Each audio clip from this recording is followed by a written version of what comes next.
Given this statement, what are your thoughts on developing new types of chemotherapy as we learn more about various cancers, or developing further antibiotics if we discover a new type of bacteria? I'm sorry, I don't see the relationship to this discussion. New types of chemotherapy. Well, your submission states that as we supposedly or allegedly vaccinate against one type of disease, another vaccine or another disease emerges that we need to vaccinate against. Mm-hmm. So it's suggesting to me that your thinking is that we shouldn't be developing vaccines because there'll always be another disease to cure. If we take a disease like cancer or other infectious disease which we treat with antibiotics, should we simply give up on trying to treat those diseases if we discover new diseases or new things that need new cures? I think that's one of the issues that a lot of parents are concerned about, in that while some parents might feel the need to vaccinate against measles and polio, they don't particularly want to vaccinate on day one against Hep B and rotavirus. And if you actually look at how rotavirus got on the schedule in Australia and the Western world, it's a fine example of how a product like this shouldn't be pseudo-mandated. I don't know if anyone is really aware of rotavirus and how it became part of the schedule in the United States and then de facto wise in Australia, but it was developed and patented by a Dr. Paul Offit, who had the privilege of also sitting on the advisory board of the CDC to determine which vaccines would end up on the schedule. That vaccine ended up on the schedule in the United States, to which he made over $40 million, and it's now on our schedule. So these are the concerns that parents have. No one's suggesting from this side of the fence that we shouldn't try and eradicate disease and create healthy populations, but there has to be some limit in terms of what parents are subjected to in regards to their children. These are, I think, are legitimate concerns, and this book, this is a medical text that was recently released in July this year, which proves that the aluminium hydroxide in vaccinations is linked to all autoimmune diseases on the planet today. I think that we need to have a step back and look at what we're actually doing, and as I said, this legislation is going to affect parents who it takes away their choice of determining what vaccines they want to give their children. And as I said before, some parents we've created this division where we have on one side anti-vaxxers and on the other side pro-vaccine people. But that's just the two different ends of the spectrum. There's a lot of people in between that these concerns have to be communicated to. So my understanding is that no, bringing chemotherapy into the discussion in regards to vaccination is not overly helpful. Brett, just for the purposes of the transcript too, could you say your name and position or involvement with the group too? And I think, Tasha, you didn't do so earlier either, so that would be helpful. Yeah, my name's Brett Smith, and I'm a member of the Australian Vaccination-Skeptics network. Thank you. The submission states that immunisation rates can be increased by positive policies. Is that suggesting that increased immunisation rates is a good objective that the Australian Vaccination-Skeptics network supports? Can I answer that? My name's Tasha David, I'm the president of the AVM. I'm basically here to represent the human face of the people that are going to be most hurt by this legislation. I have children that have been vaccine injured, and I also have children who are non-vaccinated who are extremely healthy, and we're not addressing that. We're not being heard. And I heard Julie Leask and the Nurses Union talk about engagement. We're not getting engagement. No one's talking to us about why we choose to not vaccinate or why we have concerns. The only way to address this issue is to have an open forum, to have a discussion, because the Australian Vaccination-Skeptics Network, we're not out there to say vaccinations is bad. What we are out there to say is that we want everyone to be able to access pros and cons of all the information and make that crucial decision for themselves. I support anyone that wants to vaccinate their children completely. I have no problem with that whatsoever, but I do have a problem with parents being forced to vaccinate against their will. in regards to the medical exemption that we are being left with, basically my children don't qualify because you have to have a severe and immediate reaction within 7 days to qualify for a medical exemption, even though my GP has said that my children actually have a genetic susceptibility to vaccine reactions, but they don't qualify. I had a mother talk to me just recently her son actually died after vaccination. Her daughter also had a vaccine reaction, but she was only able to get a medical exemption for 6 months. So if you're leaving us with just this is not protecting all children. What we're asking for is to leave in the conscientious objection and leave parents to make these decisions, to respect the rights of all children, because otherwise we are disadvantaging some children in regards to get up in vaccination rates, which even Julie Leask was saying is not necessarily possible through this legislation. I think in her terms she said it was about 0.3% raise in vaccination rates would come through these kind of punitive measures. So the only way to really get together and get a healthy population is for us all to talk and to engage and listen to us, because it's not happening right now. And no matter how much you force someone to do something against, or you try to, they're not going to do that, because you're asking us to do something that we believe is not necessarily in the best interest of our child. What parent would do that? Would you expect me to, after I've had vaccine-injured children, to go and vaccinate my 2 youngest who are healthy? You know, why would I do that when I've seen the harm? I've seen it. I've got 8 children. 6 of them were vaccinated. I saw that harm with them. So yes, once again, I ask that we can do that. That would be helpful. So, Thank you. Call the member for Buderim. I'm fine. Right. Thank you. Okay, member for Thoringower.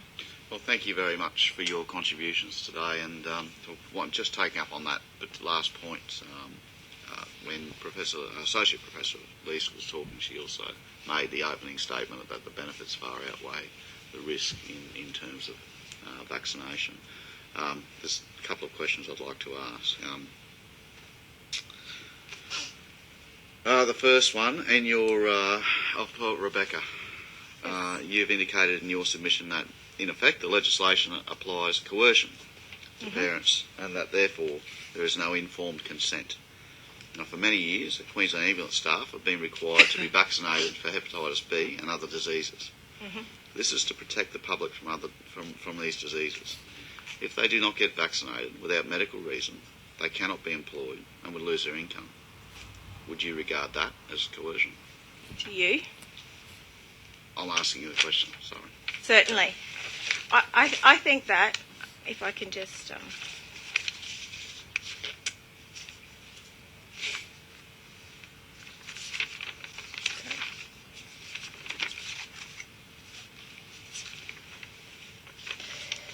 So, I did have a paragraph here. I just thought that summed it up succinctly, so sorry for the delay. When it cannot be predicted who will be harmed by a vaccine and cannot guarantee that those who have been vaccinated won't get infected or transmit infection, the ethical principle of informed consent becomes a civil, human and parental right that must be safeguarded in law. The current legislation puts pressure on parents to accept a risk that may not outweigh the benefits for their individual child. So I do feel that it is a level of consideration. Perhaps for the rest of the panel, in your submission you suggest that the expanding immunisation schedule provides a scientifically plausible explanation for the widespread and increasing incidence of immune system dysfunction. Are you aware of any research or evidence to support that claim? Yeah, well, the book that I talked about just recently is a medical text. It's over 50 of the world's experts, doctors in autoimmunity. It's edited by Dr. Yehuda Schoenfeld, and it's got many papers. And that's the other thing, you know, when liability was taken away from the vaccine manufacturer in 1986 for any damage the product caused, what monies do you then expect to be spent on anything in regards to making that product as safe as possible from that point onwards? The vaccine manufacturer isn't responsible for any damage. There's definitely 2 ingredients in vaccines that are problematic at the very least, and that's the mercury and the aluminium. I don't think there's any scientific doubt at this point about that, and those products should be removed immediately. And I think that, you know, we're looking at a science that's over really 150 years old. We've been using mercury and aluminium in vaccines for over 100 years, and, you know, at the end of 100 years to say that they're now a problem and they should be removed is probably taken too long to get to that point. So, you know, I think anyone sitting over this side, if you came and said, look, there was a product, you know, it was going to eradicate. You know, that every parent makes that choice for their child, and they do the best that they can, and they can, you know, you can't expect another parent to take a risk that you think is okay for you and then force it onto them. That's what it's about. It's about respecting choice, respecting parents, and letting them do the best that they can.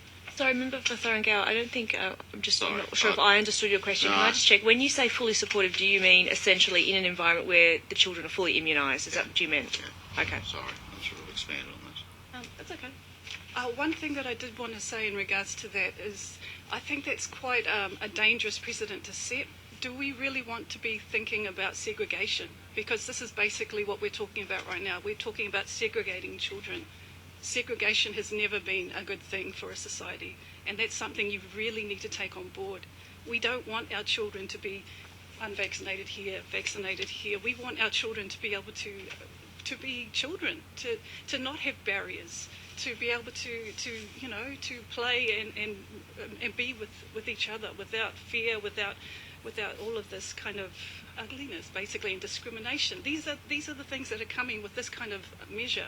Thank you, Tasha. Yeah, sorry. Thank you. I think I would say no one would support segregation, but as a parent, we're talking about managing risk to our own children. But in So, order to do that, you're talking about segregation. Am I able to address that very quickly? been addressed. Yeah, no, it's Move fine. on. Move on. Sorry, taking up too much time. Member for Moggle. Well, thank you for attending today. Just in relation to the submission that you put in, I understand that you're wanting conscientious objector provisions to be there.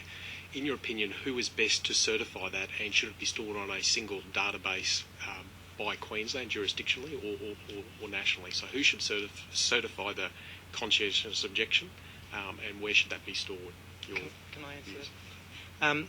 There was a survey done in Australian Doctor Weekly about 2 years ago where they asked a question of doctors, would you sign a conscientious objector form? And 52% of them said, no, I refuse to sign them. So the current method of getting them signed is clearly ridiculous. We need to provide for conscientious objection, and it needs to be available. Put in administrative hurdles if you must, but don't put in ideological hurdles where brick walls, not just hurdles. So in my opinion, we need to make conscientious objection, as it always is, in the form of, say, a statutory declaration. You can say, go to the doctor and be counselled, but don't make their objection dependent on that doctor agreeing that, yes, you've made a good decision, because the doctor may be ideologically opposed to their decision. Where should it be stored? I'm sorry, I don't know. And just in relation to government generally, encouraging the uptake of vaccinations, do you see there's a role for government in doing that at all, or is your view that that should not happen, should happen? My view, I guess if I were to sit back and say I'm not involved in the debate, governments take advice from various parties who have expertise, and they devise policy based on that. So I can see why governments would, in general, support vaccination, even though there are dissenting views out there. So I do understand that. But, yeah, there's got to be room for those dissenting voices to move. And I think what's most important here is engage. It's been said many times here. Beth Mole put it very well. The people who are not comfortable with vaccination need to be engaged. Those people who have views that are contrary to the mainstream views need to be engaged. By booting them with a big stick, you're just going to galvanise them. You need to draw the carrot out and work out a nice way to use it, and that is to engage them. So an organisation like ours has been booted around like you wouldn't believe, but really we should be embraced.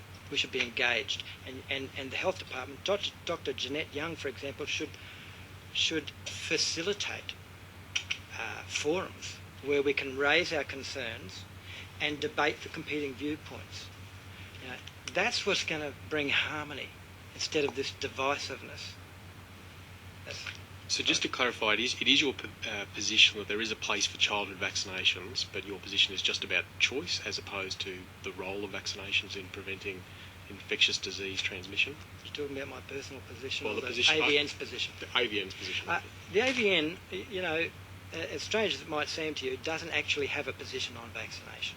The AVN was set up to facilitate sharing of information so that people can make their own informed decisions. It does advocate for people's rights, but it doesn't advocate one way or the other for vaccination. So does it believe that there's a place for childhood vaccinations? It doesn't have a belief either way. Thank you. Deputy Chair, I believe you have a supplementary. Thank you. It's more a bit of a summary, I guess, of Brett, your opening statement about particularly about rotavirus, and you mentioned that the developer made sure that he got a financial benefit. I guess coming from a health and a pharma background as well, and biotech background, if nobody funded research, there'd be no drugs, let alone any vaccines.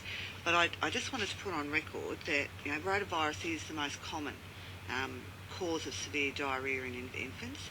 Before that vaccination was actually put on the market in the US, it caused rotavirus A, particularly caused 2.7 million cases of gastro in children, with 60,000 hospitalisations and around 37 deaths each year. It is the most common.